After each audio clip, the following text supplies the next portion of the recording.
Hello Game Gumshoes fans, Chris here with Game Gumshoes. Today I'm going to present to you a game called Po-Rum-Bo. Po-Rum-Bo is a game by X Plus Products. It is a 1 to 4 player game, ages 8 and up.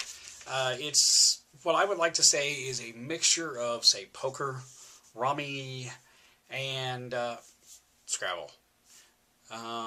Much as I hate to say it, Scrabble.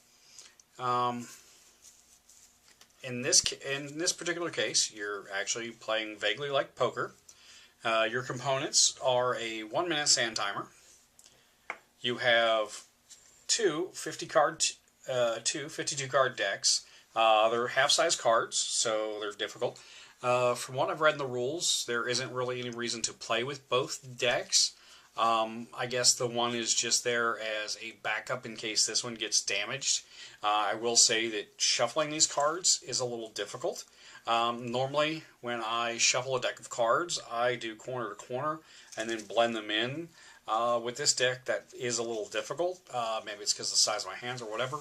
But I found that it's easiest to shuffle these cards if you're going head to head and, you know, they're entering into each other that way, and you just close it up. Now, your other components are your rulebook.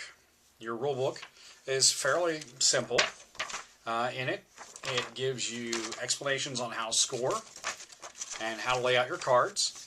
On here, it actually gives you a list of the different hands that you'll be trying to play out. Like rummy and poker, like rummy, you're getting 3 of a kind, 3 in a row, 4 of a kind, 4 in a row, that kind of thing. The poker kind of comes in when you're talking, 5 of a kind, 5 consecutive, well, not 5 of a kind, but 5 consecutive, 5 of the same suit, that sort of thing. And each of them have a different multiplier on how much your score is going to be based on how elaborate your hand is. You can play only up to a max of 5 cards in a run. So, now, the way this game figures in the Scrabble bit is because they're board. This is their board. As you can see, they're red, blue, green, white squares, and then other squares. The reason the cards are so small is because you're actually playing them on top of this just like you would a Scrabble tile. Now, in this game, your hands are going to be composed of different amounts of cards, but only the ace, which counts as a 1 in this game, through 10 are used as their actual numbers. All your face cards count as wild cards. Something that I didn't really see in the rules, it may say that the 12 wild cards of the game are represented different cards from hand to hand. If you want to play that way, that's fine, that's good.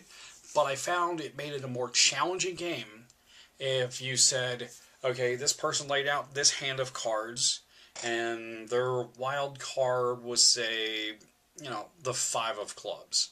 So the person playing off of it had to play off a 5 of clubs. They couldn't just make up their own hand. It made it a lot more interesting and definitely more challenging. The sand timer is there. You don't have to play with it if you don't want to. If you do want to play with it, fine. I know sometimes a game can go a little long and you need time to get it to hurry through. But, such is such. If you're going to play this game, make sure you've got a little time. It helps to be in a little bit well-lit room. I played it in a bar most recently while, having a drink or two with some other people in the bar. And that's how I came up with the extra rules about how you make a wild card stay the way it is. The nice thing about this game is, even if you don't want to play this game, you have a really interesting little deck of cards that you can sit there and play a regular hand of cards, a regular hand of poker, because it is a full 52 card deck with the jokers. Jokers are taken out of the game when you're playing the game. But, this is Po-Rum-Bo, X Plus Products. check out the written review on the Facebook page. There might be one listed down below in the information box. Either way, the web address for the company will be there, so you can check out their products. And, thank you for joining me. Happy gaming.